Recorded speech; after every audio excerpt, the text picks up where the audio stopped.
کس پہ ہے؟ اللہ کا کرم کس پہ ہے؟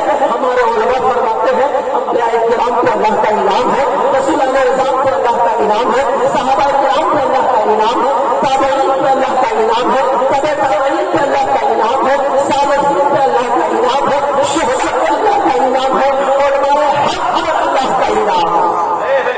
تو اگر آپ چاہتے ہیں کہ ہم سیدھے راستے پہ چلیں تو اس راستے کو اختیار کیجیے جو نبی کا راستہ تھا، جو رسول کا راستہ تھا، جو صحابہ کا راستہ تھا، جو تابعین کا راستہ تھا، جو تبع تابعین کا راستہ تھا، جو شہداء صالحین کا راستہ تھا۔ آپ کہیے گا مولانا سب تو یہی بات کہتے ہیں، تو نیپال والوں آج میرا ایک بڑا چیلنج ہے، سنیے۔ نعرہ تکبیر، نعرہ رسالت، مسلک اعلیٰ حضرت استاد الحسن علامہ سعید حسن خان صاحب اللہ، نعرہ تکبیر، نعرہ رسالت۔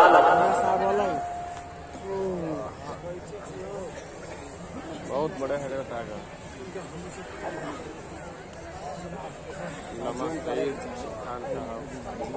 ماشاء اللہ ناظرین سنت ممبئی میں حکمت حضرت علامہ سعید حسن خان صاحب اللہ، یہ مقدس علماء کرام تشریف فرما۔ آپ کو نظر آئے آپ کو علماء کی زیارت بھی کی، زیارت کیجیے آپ۔ نعرہ تکبیر، نعرہ رسالت، مسلک اعلیٰ حضرت شاعر اعظم ہند و نیپال حضرت سنجر جگت کبیر، نعرہ تکبیر، نعرہ رسالت۔ ماشاء اللہ یہ دیکھیے علماء اور شورا کی جماعت، بڑا اچھا شعر پڑھا تھا وہ ہمارے جناب شرف صاحب نے کہ علماء کا قافلہ وہ گزرا ہے روزہ میں دیکھیے، یہ حقیقت ہے۔ ایک حدیث بات سنیے، علماء کرام کی توجہ۔ اللہ کے رسول صلی اللہ تعالی وسلم ارشاد فرماتے ہیں کہ کسی علاقے سے ایک عالم کا گزر ہو جائے، ایک عالم کا گزر ہو جائے کسی علاقے سے، تو اللہ کے رسول فرماتے ہیں کہ اس علاقے سے ایک روایت میں 40 دن ہے اور ایک روایت میں شاید 40 سال ہے، تو جو بھی 40 دن ہی سے 40 دن کے لیے آزاد الہی کو اٹھا لیا جاتا ہے۔ یہ نظوان اللہ اور موقع سے بولے نظوان اللہ، ایک عالم گزر جائے تو آزاد ہو جاتا ہے۔ روزہ والے اور اس محلے میں رہنے والے اپنے مقدر پہ ناز کرو، تمہارے یہاں ایک عالم نہیں علماء کی جماعت اتری ہے، علماء کا قافلہ اترا ہے۔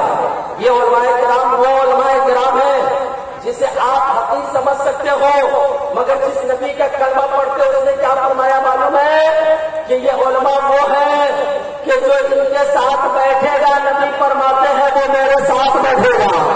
پورا مطلب نبی فرماتے کہ ان کے ساتھ بیٹھے گا وہ میرے ساتھ بیٹھے گا، اور جو میرے ساتھ دنیا میں رہے گا وہ جنت میں بھی میرے ساتھ۔ محفل میں آنے والوں اپنے مقدر پہ ناز کرو، آپ جو بیٹھے ہو یہ علماء کے ساتھ بیٹھے ہو، علماء کی سرپرستی میں بیٹھے ہو، آپ کا مقام بلندوں والا ہے۔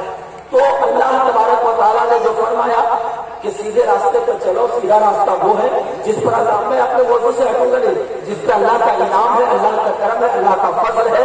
تو آپ ریسرچ کیجیے، تحقیق کیجیے، تحقیق کی دنیا ہے، ریسرچ کی دنیا ہے، اور دنیا نے ریسرچ کیا ہے تو یہ حال ہو گیا ہے دنیا کا کہ اب وہ دنیا اس زمین کو چھوڑ کے آسمان میں دنیا بسانا چاہتا ہے۔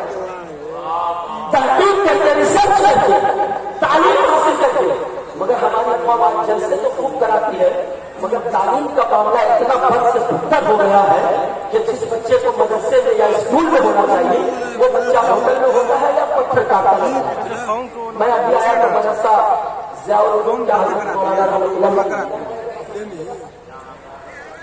فیضان گدا علی شاہ، فیضان گدا علی شاہ مدرسے کی عمارت دیکھ ہم لوگوں کا قیام نہیں تھا۔ مجھے بڑا درد ہوا، تھوڑی دیتے ہوئے مجھے بڑا درد ہوا۔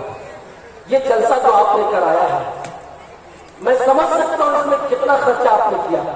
ابھی 2 دن پہلے 3 تاریخ کو ہمارے مدرسے کا بھی سالانہ جلسہ ہوا تھا جس میں دستار تخصص فقہ اور عالمیت کو فضیلت اور حفظ و خیرت ہوئی ہے۔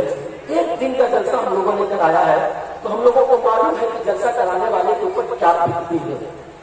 آپ کا درد ہم سمجھ سکتے ہیں، مگر میں آپ سے گزارش کروں کہ آپ نے جو اتنے سارے اخراجات اس جلسے میں کیے ہیں، آپ اس جلسے کو کرتے ہیں، اس کا جو خرچ ہے اس کو پورا کرتے ہیں، اس کے ساتھ ساتھ اگر ہر سال ذرا سا مدرسہ کے بارے میں سوچ لیتے تو آج وہ مدرسہ ویسا نہیں بلکہ عالیشان عمارت میں بدلتا نظر آتا۔ یہ اسٹیج اور پنڈال کل کھل جائے گا، مگر مدرسہ جب بنا دے گا، جب تک زمین باقی رہے گی تب تک مدرسہ رہے گا۔ آج وسیم رضوی جیسا کرتا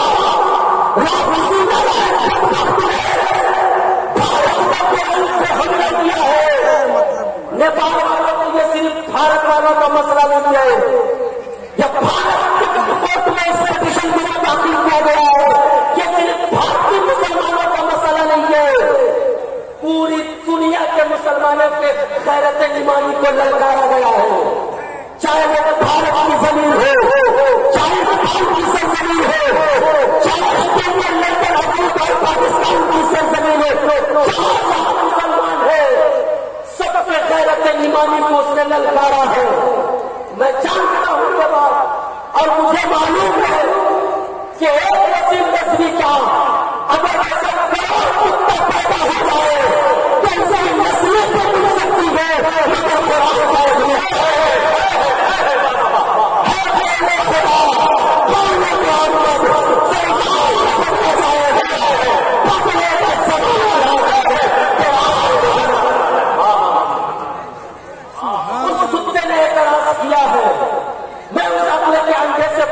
چاہتا ہوں آج نیپال سے، اور جب تک یہ اعلان ہوا تب سے میں بھارت سے چیخ کر کے کہہ رہا ہوں،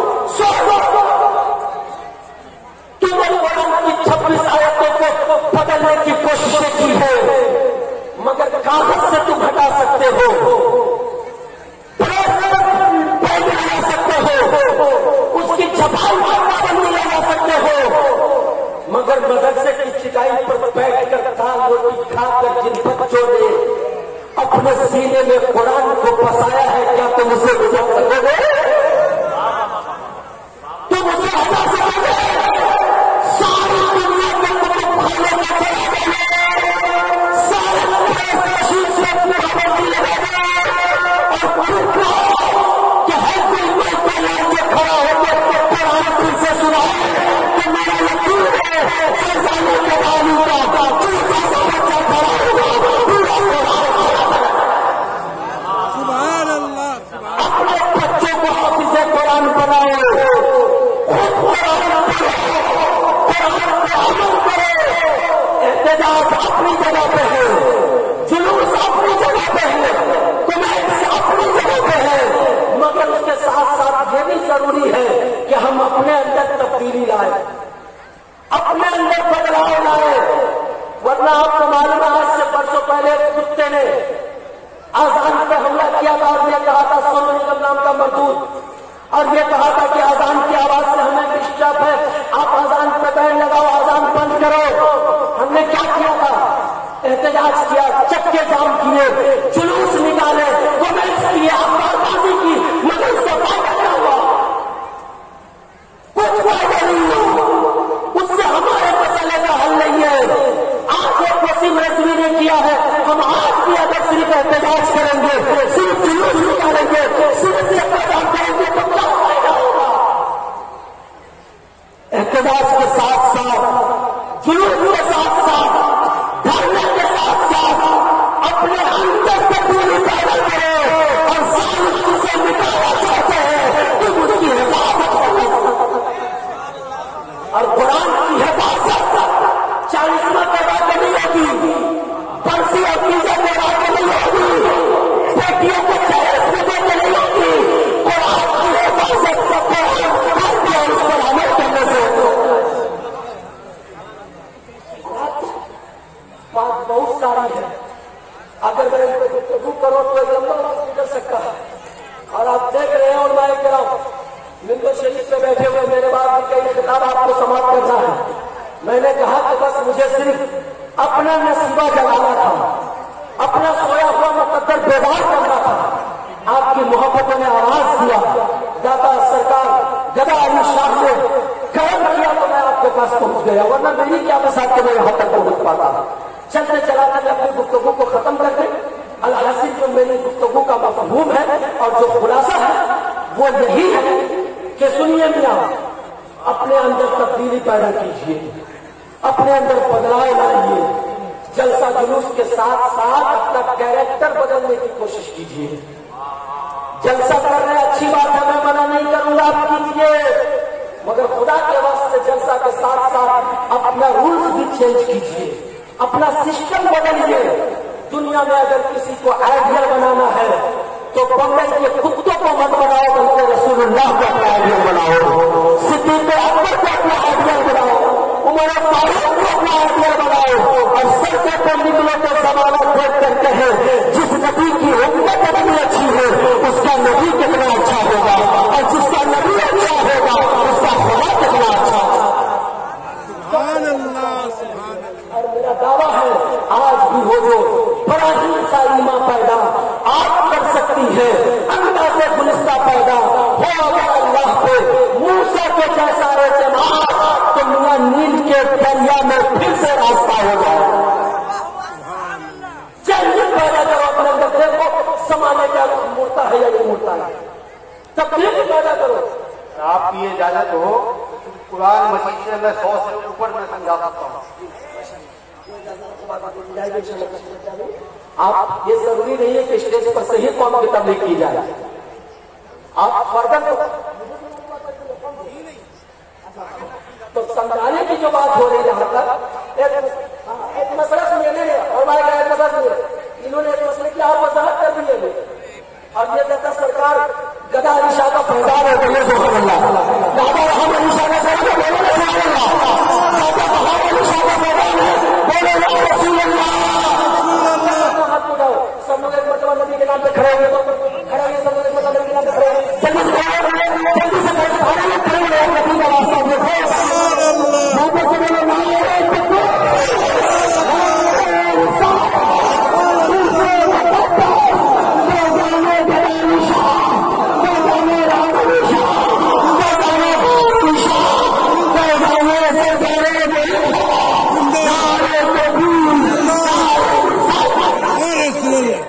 تشریف کا کیا مطلب ماشاء اللہ، نیپال والے لوگ بہت اچھے ہیں. اب ذرا سا آپ کی کمر سیدھی ہو گئی، ہو گئے تو ایک مسئلہ جو انہوں نے کہا ہے ابھی آپ کی جماعت کے آپ کے گروپ کے ہیں، سنیے. بہت ساری ہماری قوم ایسی ہے جو یہ سمجھتے ہیں کہ دین کا کام کرنا یا دین کی بات یا تبلیغ کرنا یہ مولویوں کی ذکر داری ہے یا امام صاحب کے اوپر یہ فرض ہے، ایسا سمجھتے ہیں. مسجد میں چاہے گا کچرا لگا رہے گا تو مؤذن کو کھوجے گا کہ مؤذن صاحب کہاں ہے کہ یہاں کچرا لگا ہوا. عقل کا اندھا، یہ تو مؤذن کا نصیبہ ہے، اس کا مقدر ہے کہ اللہ نے اسے اسلام کے لیے رکھ دیا ہے اور قبول کر لیا ہے. اگر قسمت سے جب کبھی تمہیں موقع ملتا ہے تو تم اپنی قسمت کو یاد مان لو. دین کی بات پہنچانا، دین کی تبلیغ کرنا یہ صرف مولویوں کی ذمہ داری نہیں ہے، یہ مولویوں کے اوپر یہ فرض نہیں ہے بلکہ حدیث رسول ہے. اگر تم دین کی ایک بات چاہتے ہو تو تمہارے سے لے کے تم دوسروں کو پہنچاؤ. ہر کوئی دین کا مبلغ ہے. اگر آپ دین جانتے ہیں تو یہ ذمہ داری اگر ہم نے سوچ رکھا ہے کہ صرف علماء کی ذمہ داری ہے تو غلط ہے. یہ علماء کا احسان ہے تمہارے اوپر جو تمہیں سبق پڑھا دے رہے ہیں، یہ علماء کا احسان ہے تمہارے اوپر جو تم تک دین کی صحیح باتیں پہنچا دے رہے ہیں. ان کو حقیق مت جانو، ان کو اپنا محسن جانو اور موقع ملے تو ان کو اپنا جان ساتھ کرنے کے لیے کھڑے ہو جاؤ. تو سنیے میاں، جو آپ نے کہا ہے کہ میں 100 آیت بتا سکتا ہوں، قرآن سے 100 پیغام دے سکتا ہوں، آپ کھینچیے، محلے میں گھومیے اور اصلاح کا سب سے اچھا طریقہ یہ ہے، اصلاح کا سب سے اچھا طریقہ یہ ہے کہ آپ جلسہ میں اصلاح بات میں کیجیے، محلے میں اصلاح بات میں کیجیے، مسجد میں اصلاح بات میں کیجیے. پہلے خود اپنی اصلاح کیجیے، پہلے خود اپنی اصلاح کیجیے. خود میں جو رات میں آؤ کہ ہم ہی بن گئے، اپنا پتہ ہی نہیں ہے دوسرے کی طرح اصلاح کرنے کے لیے. پہلے اپنی اصلاح کرو، خدا توفیق دے خود کی اصلاح کر لو تو اپنے گھر والوں کی اصلاح کرو. خدا دین کے گھر والوں کی اصلاح کر لو تو آپ پڑوس کی اصلاح کرو، پھر آگے کی طرف کرو. یہ سسٹم ہے، یہ رولس ہے، یہ طریقہ ہے. مگر کون یہ سمجھتا ہے کہ ہماری ذمہ داری ہے ہم دین کا کام کریں؟ وہ سمجھتے ہیں یہ مولوی لوگ کا کام ہے. مولوی کا کام نہیں ہے، یہ مولویوں کا احسان ہے جن پر جو یہ بات بتا رہا ہے. یہ میرا ٹاپک نہیں ہے. میں نے قرآن پاک کی جو آیت تلاوت کی، اہدنا الصراط المستقیم، کہ سیدھے راستے پہ چلنا ہے. سیدھا راستہ کون سا ہے؟ علماء کرام سے پوچھیے، علماء حق کی بارگاہ میں گئے.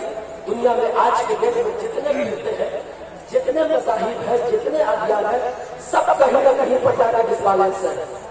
کوئی صدیق اکبر کو مانتا ہے تو عمر سے اختلاف، کوئی عمر کو مانتا ہے تو علی سے اختلاف، کوئی موسیٰ کو مانتا ہے تو عیسیٰ سے اختلاف، کوئی عیسیٰ کو مانتا ہے تو محمد صلی اللہ علیہ وسلم سے اختلاف. اس طریقے سے ہر کوئی کسی نہ کسی اختلاف میں الجھا ہے. مگر اللہ کا یہ کرم ہے اور اللہ کا یہ بھی خاص انعام ہے کہ جماعت اہل سنت خدا کے بعد خدا نے جن جن کا حکم دیا ہے سب کا احترام کرتے رہتا ہے. پہلی جماعت اہل سنت ہے جو نبی کی نبوت کو بھی مانتی ہے، رسول کی رسالت کو بھی مانتی ہے، تمام صحابہ کی صحابیت کو بھی مانتی ہے، تابعین کی تابعیت کو بھی مانتی ہے، اور اللہ کی ولایت کو تسلیم کرنے کا چلاتی ہے. اس لیے ان علماء کے پاس آئیے اور ان سے پوچھیے کہ سیدھا راستہ کس کا ہے. یہ علماء جس کی طرف آپ کی رہنمائی کر دے، میرا دعویٰ ہے آپ پورا اس راستے پہ چلیے. انشاءاللہ اللہ اس کے رسول کا کرم ہوگا تو آپ کی دنیا بھی کامیاب ہوگی اور آپ کی آخرت بھی کامیاب ہوگی. اعلیٰ حضرت سرکار نے برسوں پہلے یہ لکھ دیا ہے اور فرمایا ہے عرش حق ہے مسند رفعت رسول اللہ کی، دیکھنی ہے حشر کو عزت رسول اللہ کی. تم سے آپ جنت سے کیا مطلب وہاں بھی دور ہے، ہم رسول اللہ کے جنت رسول اللہ، ہم رسول اللہ والے ہیں، جنت رسول اللہ کی ہے. اس راستے پہ چلیں گے تو دنیا میں نبی کی محبت ملے گی، بعد وفات ہمیں اللہ اس کے رسول کے کرم سے جنت میں دیے نظر آئے گی. پورا مطلب محبت سے بولو یا رسول اللہ. معذرت چاہتا ہوں کیونکہ تو معاملہ ایسا ہوتا ہے کہ خدا جانتا ہے بہتر لانا جایا نکال دیں. میں نے کوئی مثال لگا کر یا کوئی سیٹنگ کر کے یا رٹا لگا کر نہیں آیا تھا کہ مجھے 1 گھنٹہ تبلیغ کرنی ہے، 1 گھنٹہ تبلیغ کرنی ہے، یا 4 گھنٹے کرنی ہے، 10 منٹ کرنی ہے. جتنے دیر آپ کی محبتوں نے ساتھ دیا میں اپنا کام کرنے کی کوشش کیا. اللہ کی بارگاہ میں یہ دعا ہے کہ جو کچھ میں نے بیان کیا ہے مولا سب سے پہلے اس پر مجھے عمل کرنے کی توفیق عطا فرما. اس کے بعد ہماری قوم کو بھی میرے ان ٹوٹی ٹوٹی باتوں پر صرف سے عمل کرنے کی توفیق عطا فرما. وقت بہت نازک ہے، حالات بد سے بدتر ہوتے جا رہے ہیں. اللہ کا عذاب یہ نہیں ہے کہ آسمان سے آگ برسے، اللہ کا عذاب صرف یہ نہیں ہے کہ زمین پھٹ جائے، اللہ کا عذاب یہ نہیں ہے کہ دریاؤں سے آگ کے شعلے نکلے. یہ نہیں ہے ظالم بادشاہ کا ہمارے اوپر مسلط ہو جانا، ظالم قوم کو ہمیں اپنا غلام بنا لینا، یہ بھی اللہ کا نظام ہے. اور کب کس طریقے سے ہم عذاب الہی میں گرفتار ہو رہے ہیں یہ ہمیں سمجھنے کی ضرورت ہے، احساس کرنے کی ضرورت ہے. شاید نے لکھا ہے آج بھی ہو جو بڑا ہی ظالمہ پیدا آپ کر سکتی ہے، اندازے گنجتا پیدا ہو اگر اللہ پہ موسیٰ کے جیسا اعتماد تو نیل کے دریا میں پھر سے راستہ ہو جائے گا. آپ تھوڑی دیر جب اپنے گھروں کو جائے، بتیاں بند کرے، بستر پر سوئے تو اپنی زندگی کا محاسبہ کیجیے، اپنی زندگی پہ غور کیجیے کہ ہم کیوں دنیا میں آئے ہیں اور ہم دنیا میں کیا کریں. اور پھر جب میدان قیامت میں ہم اٹھائے جائیں گے تو اس وقت اپنے رب کو ہم کیا جواب دیں گے؟ اس وقت اپنے رسول کے سامنے ہم کون سا چہرہ دکھائیں گے؟ سارے لوگ یہ دعویٰ کرتے ہیں کہ میدان قیامت میں رسول اللہ ہماری شفاعت کریں گے، رسول اللہ ہمیں بخشوائیں گے. مگر وہ رسول کے دیوانوں اور نبی کے نام کا نعرہ لگانے والوں، سنو اپنے ذہن کو قریب کرو. جس نبی کی محبت پہ اتراتے ہو، جس نبی کے عشق پہ بچتے ہو، جس نبی کی محبت کا تک بڑھتے ہو، آج تم نے اس نبی کی سنتوں کو بڑا احترام رکھ دیا ہے. حدیث رسول سنو، اللہ کے رسول نے ارشاد فرمایا ہے کہ جو جس کی محبت میں دنیا میں بڑھے گا وہ کل میدان قیامت میں اسی کی محبت میں اٹھایا جائے گا. جو جس حال میں بڑھے گا کل میدان قیامت میں اسی حال میں اٹھایا جائے گا. ہماری قوم کا المیہ یہ ہے، ہماری قوم کا حال یہ ہے کہ اسے پاکی اور ناپاکی کا علم بھی نہیں ہے. بہت سارے مسلم بچے ایسے ہیں، بہت سارے قوم کے لوگ ایسے ہیں جو ناپاکی کی حالت میں ہوتے ہیں اور ان کی روح جسم سے پرواز کر جاتی ہے، وہ انتقال کر جاتا ہے.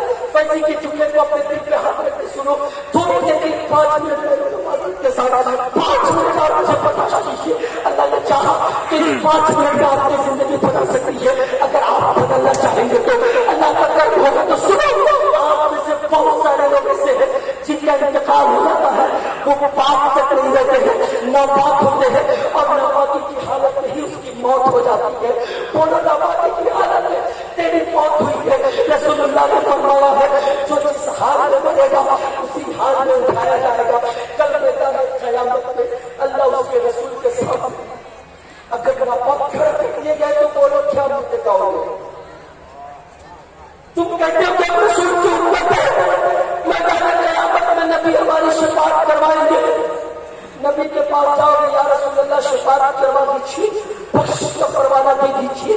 اگر اس وقت رسول اللہ نے تیری طرف دیکھا اور دیکھ کر اپنے چہرے انور کو اگر پھیر دیا, آپ کہیے گا مولانا کیوں؟ تو نبی نے فرمایا ہے چہرے پہ داڑھی رکھنا یہ میرے نبی کی سنت ہے. اور میں سے آپ نے سنا ہے آپ کے چہرے پہ داڑھی نہیں ہے, بغیر داڑھی کے آپ مرے ہیں. کل میدان قیامت میں بغیر داڑھی کے آپ اٹھائے جاؤ گے, رسول اللہ کے پاس جاؤ گے, اور اگر اس تھکتی ہوئی دھوپ پہ ایسے بھیانک وقت پہ اگر رسول اللہ نے پوچھ لیا میرے غلام مجھ سے شفاعت کی امید رکھنے والا تیرے چہرے سے میری سنت کیوں غائب ہے؟ اگر خلافت میں رسول نے تم سے یہ پوچھ لیا تو بتاؤ اپنے رسول کو کیا جواب دو؟ کون تمہاری بخشش کروائے گا اگر رسول نے تم بول لیا تھا؟ آج میں ان کی پتا آج مدد مانگ سے والے کے قیامت میں اگر پا گیا دن لہو میں کھولا تجھے, شب نیند پر سونا تجھے, شب نبی خوف خدا یہ بھی نہیں وہ بھی نہیں. ذرا سے تمہارا دل میں اللہ رسول کا خوف نہیں کریں گے. احساس پڑ چکا ہے, زمین اٹھا پڑ چکا ہے. اپنی زمین کو چھکاؤ, اپنے احساسات کو بیدار کرو, تبدیلی پیدا کرو اپنے بندہ. اللہ تبارک و تعالیٰ نے قرآن پاک میں ارشاد فرمایا ہے لقد کان لکم فی رسول اللہ اسوۃ حسنہ. لوگوں تمہارے لیے بہترین آئیڈیل امریکی کتے نہیں, بمبئی کتے نہیں, بلکہ تمہارے لیے تمہارا بہترین آئیڈیل تمہارے رسول کی ذات ہے, تمہارے نبی کی ذات ہے. تمہارا نبی تمہارے لیے بہترین آئیڈیل ہے. اگر کسی کو فالو کرنا ہے تو اپنے نبی کو فالو کرو. اگر کسی کے کیریکٹر کو اپنانا ہے تو رسول اللہ کے کیریکٹر کو اپنے کیریکٹر میں شامل کرو. پیسے کا دعویٰ ہے, ابھی توبہ کا دروازہ کھلا ہے, ابھی توبہ کا دروازہ کھلا ہے. اور جب تک توبہ کا دروازہ کھلا رہے گا بندہ اگر سر کے بال سے لے کر پاؤں کے ناخن تک گناہوں میں ڈوبا ہو اور صرف دل سے اگر اس نے سچی توبہ کر دی تو میرے گناہوں سے بڑا میرا رب کا پاپ ہے, میرے گناہوں سے بڑا مطلب پاپ ہے. جب کوئی اللہ کا بندہ رو کر اللہ کی بارگاہ میں اپنے گناہوں کی بخشش چاہتا ہے, معافی مانگتا ہے, تو نہ صرف اللہ سے معاف کرتا ہے بلکہ فرشتوں کی جماعت میں اس کا اعلان بھی کرتا ہے دیکھیے میرا بندہ ہے, اس پر کتنا ایمان ہے اور وہ مجھے کتنا مانتا ہے. اسے پتا ہے کہ اس کی بخشش کرنے والا صرف میں ہوں. فرشتوں کو گواہ ہے میں نے اسے معاف کر دیا ہے, اس کا ٹھکانہ جنت بنا رہا ہے.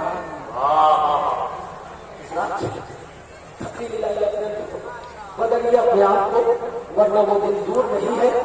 زمین آسمان ہو جائے, آسمان زمین ہو جائے.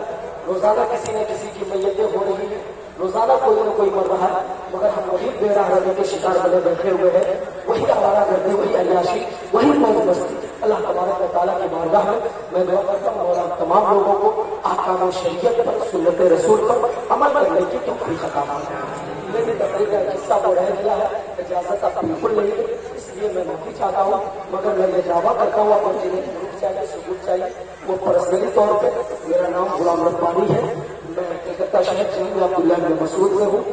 میرا یوٹیوب پہ بھی بہت سارا اکاؤنٹ ہے, وہاں میرا کانٹیکٹ نمبر ہے, میرا پتہ ہے, میرا ایڈریس ہے. سوشل میڈیا پر اور نیٹ کے بہت سارے گوگلس وغیرہ پہ بھی اگر آپ مجھے سرچ کریں گے تو میرا بایو ڈاٹا آپ کو مل سکتا ہے. آپ جب چاہیں جس وقت چاہیں مجھ سے رابطہ کر سکتے ہیں. انشاءاللہ میں وعدہ اور دعویٰ تو نہیں کروں گا, کوشش کروں گا کہ آپ کے مسئلے کا حل کر سکوں اور آپ کے سوالات کا صحیح جوابات دے سکوں. جو میں نے دعویٰ کیا تھا اللہ رسول اللہ کے نعرے سے ہم کو پکار ہے، جس نے یہ نعرہ لگایا اس کا بیڑا پار ہے. یہ حقیقت تھا، حقیقت ہے اور حقیقت ہی رہے گا. اس کی ایک چھوٹی سی مثال ہے، چونکہ میں نے وعدہ کیا تھا قوم کہہ گئی کہ یہ بھی مولانا وسیع آیا پڑھ کے چلا گیا، دلیل دینے کی بات کیا، ثبوت پیش نہیں کیا. تو اس لیے میں معذرت کے ساتھ صدر صاحب اور سرپرست صاحب سے، باقی لوگوں کی مجھے فکر نہیں ہے چونکہ صدر اور سرپرستی ہی جلسے کا اصل حاکم ہوتا ہے، تو میں ان سے معافی مانگ کے 2 منٹ سے زیادہ. سنیے، ہم سب کو مرنا ہے، مرنے کے بعد قبر میں جانا ہے. قبر میں ہر مومن سے ہر انسان سے 3 سوالات ہوں گے. پہلا سوال ہوگا من ربک کا، سیدھا سادہ جواب جو آپ کو آسانی سے سمجھ میں آ جائے اور آپ کو پتہ لگ جائے کہ یا رسول اللہ کے نعرے سے ہی ہمارا بیٹا ہے. حدیثوں میں آتا ہے کہ قبر میں 3 سوالات ہوں گے. پہلا سوال ہوگا من ربک کا، بتا تیرا رب کون ہے. بندہ اگر نیک ہے، مومن ہے، صالح ہے، اچھا ہے، نیکیاں کرتے گیا ہے، تو پہلے سوال کا جواب میں کہے گا ربی اللہ، میرا رب اللہ ہے. سوال کا جواب صحیح یا غلط ہے؟ جلدی جلدی بولیے. صحیح ہے نا؟ تو اگر اللہ ہی کے چاہنے سے سب کچھ ہوتا، صرف اللہ ہی کے چاہنے سے، صرف اللہ ہی کے چاہنے سے سب کچھ ہوتا، تو جب ہم نے قبر میں کہہ دیا میرا رب اللہ، رب کو میں نے مان لیا، رب کا نام نہیں لیا، تو ہمارا بیڑا پار ہو جانا چاہیے تھا. مگر کوئی مائنہ اللہ کہیں سے یہ ثابت نہیں کر سکتا ہے کہ قبر میں فرشتے پوچھیں گے من رب ہوگا اور تم کہہ دو گے ربی اللہ، تو تمہارا بیڑا پار ہو جائے گا. کوئی مائنہ اللہ کہیں سے یہ ثابت نہیں کر سکتا ہے. قبر میں دوسرا سوال آپ سے ہو کے رہے گا. قبر میں دوسرا سوال ہوگا ماں دین کا، بتا تیرا دین کیا ہے. بندہ اگر نیک ہے، مومن ہے، صالح ہے، حدیث اور قرآن سے بھی ثابت ہے، مگر ایک عام بات اس لیے بتا رہا تھا کہ آپ کو آسانی سے یاد آ جائے. دوسرا سوال ماں دین کا، بتا تیرا دین کیا ہے. بندہ اگر نیک مومن صالح ہوگا تو کہے گا دین الاسلام، میرا دین. دس از رائٹ آنسر. جواب صحیح لگ رہا ہے؟ صحیح جواب ہے. کسی مفتی سے فتویٰ منگائیے، کسی عالم سے اس مسئلے کو پوچھیے کہ کیا میرا رب اللہ کہہ دینے سے، میرا دین اسلام کہہ دینے سے میرا بیڑا پار ہوگا؟ صرف یہ کہہ دینے سے میرا بیڑا پار نہیں ہوگا. قبر میں پھر تیسرا سوال آپ سے ہوگا تو ہوگا. تیسرا سوال ہوگا ماں کنتا تقول، بتا اس شخص کے بارے میں کیا کہتا تھا. ابھی مت کہو کیا کہتے تھے وہ کہو. جو نیپال میں بول کر آئے وہی بول کر آئے، جو بازار کی گلیوں میں بولے وہ وہی بولے. اگر کہے ہو میرے بڑے بھائی جیسے تو کہو میرے بڑے بھائی جیسے. اور اگر آپ نے اس نبی پہ سلام پڑھا ہے تو آپ اس وقت کہو گے فرشتوں تم ان کے بارے میں پوچھتے ہو. یہ تو وہ نبی ہے جن پہ کبھی فجر کی نماز کے بعد پڑھتے تھے مصطفیٰ جانے رحمت شمع بزم ہدایت صلاۃ و سلام. کبھی میں تیرے میران میں کرتے تھے یا نبی سلام علیکہ، کبھی کسی خوشی کے موقع میں کرتے تھے کعبے میں قریب میں جاؤ فرشتوں نبی میں صلی اللہ. جو ہی بندہ اتنا کہے گا علماء کی موجودگی میں بڑی ذمہ داری کے ساتھ پھر فرشتے کی مجال دیجیے کہ آپ سے چوتھا سوال کرے گا. آپ کا بیڑا پار ہو گیا. ربی اللہ کا بیڑا پار ہے، دین اسلام کا بیڑا پار ہے. جیسے ہی محمد رسول اللہ آپ کا بیڑا پار ہو گیا. اب اس سے کچھ مت پوچھو، اس کو کرنے سے چلانا میں سے بچہ مالی گھوٹ میں سنبھالا جا رہا ہے. اس لیے ہم سنی مسلمان کہتے ہیں یا رسول اللہ کو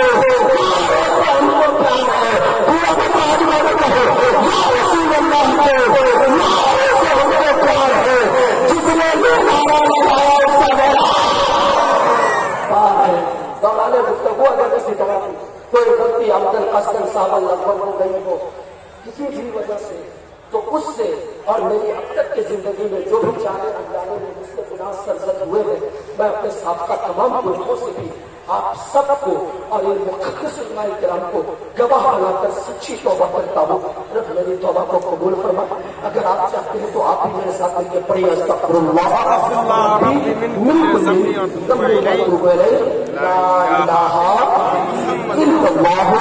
محمد رسول اللہ.